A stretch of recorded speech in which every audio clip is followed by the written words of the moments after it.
শরতের নীল আকাশে সাদা তুলোর মেঘ আর কাশফুলের দোলায় মনে হচ্ছে শহরটা যেন নতুন করে জেগে উঠেছে। এ যেন ঘরের মেয়ের তার ঘরে ফেরার পালা। আসছে মা উমা, আমাদের দুর্গা মা।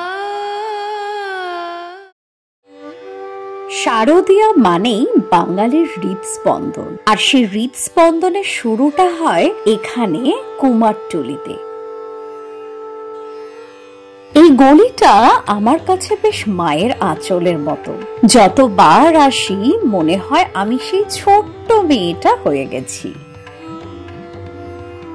গঙ্গার পবিত্র জল, কাদা মাটি আর শিল্পীর নিষ্ঠা মিশে তৈরি হয় দেবী। এখানকার কারিগররা বছর জুড়ে অপেক্ষা করেন এই সময়টার জন্য। তাদের কাছে দুর্গাপুজো মানে শুধু উৎসব নয়, তাদের জীবনের এক প্রধান সময়। কারণ এখান থেকেই তো সারা বছরের রোজগার জোটে তাদের। তবে এ শুধুই শিল্প নয়, এ হলো সাধনা। কারণ মা দুর্গার আরাধনা তো এখানেই শুরু হয়। এখানকার আরাধনা শুধু মন্ত্রে নয়, শিল্পীর ঘামে, পরিশ্রমে, হৃদয়ের ভক্তিতে। আজ কুমারটুলিতে এসেছি শুধুই মা কিভাবে সেজে উঠেছে তা দেখাতে নয়, সাথে বলবো এই গলির এক নতুন চ্যালেঞ্জের কথা। কারণ এই আরাধনার মাঝে আজ এক নতুন দৃশ্য, ক্যামেরার ফ্ল্যাশ, ভিডিও লাইট আর সেলফির ভিড়। কুমারটুলি এখন শুধু প্রতিমা তৈরির জায়গা নয়, যেন এক ফটো ওয়াকার হটস্পটে পরিণত হয়েছে। অথচ দেখুন, এই আরাধনার জন্য দরকার শান্তি, দরকার মনোযোগ। কিন্তু আজকাল এত ক্যামেরা, এত প্রশ্ন, মনে হয় না আমাদের সবার আরেকটু ভাবা উচিত, আরেকটু সচেতন হওয়া উচিত যে আমরা কি শুধুই কন্টেন্ট বানাতে যাচ্ছি, না আমরা শিল্পীর আরাধনাকেও সম্মান করছি। আমি তো মনে করি আমরা যখন কুমারটুলি যাই তখন শুধুই ছবি তোলার জন্য যাই না, শ্রদ্ধার সাথে মাকেও দেখতে যাই।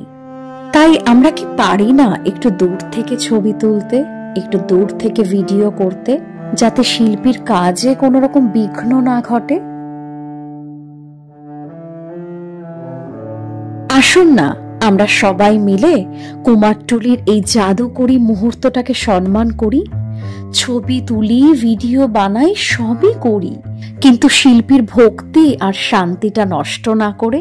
কারণ মা দুর্গা তো শুধুই মাটির মূর্তি নন, তিনি আমাদের শ্রদ্ধা, আমাদের সংস্কৃতি, আমাদেরই বিশ্বাস। হয়তো আমারও এই প্রথম বা শেষবার কুমারটুলিতে আসা নয়, কিন্তু আমি প্রতিজ্ঞা করছি যখনই আবার আসব, একজন সচেতন নাগরিক হিসেবেই আসব।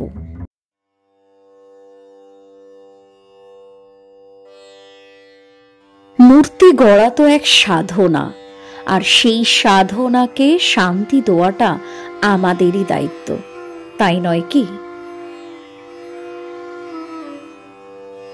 এই ভিডিওতে যা বললাম সবটাই আমার ব্যক্তিগত অনুভূতি। আমি আমার অনুভূতিটাই আপনাদের সাথে শেয়ার করলাম। আপনাদের মতামত আলাদা হতেই পারে, আর আমার কোনো কথা যদি কারোর খারাপ লাগে তাহলে আগাম ক্ষমা চেয়ে নিচ্ছি। আমার উদ্দেশ্য শুধুই কুমারটুলির শিল্পীদের আরাধনা আর তাদের পরিশ্রমের প্রতি শ্রদ্ধা দেখানো। আগামী শারদীয়ার জন্য রইল অনেক অনেক শুভেচ্ছা। আজকের এই পর্ব এখানেই শেষ করলাম। আবার দেখা হচ্ছে খুব শিগগিরই এক্সপ্লোরার রিংসের পর্বে।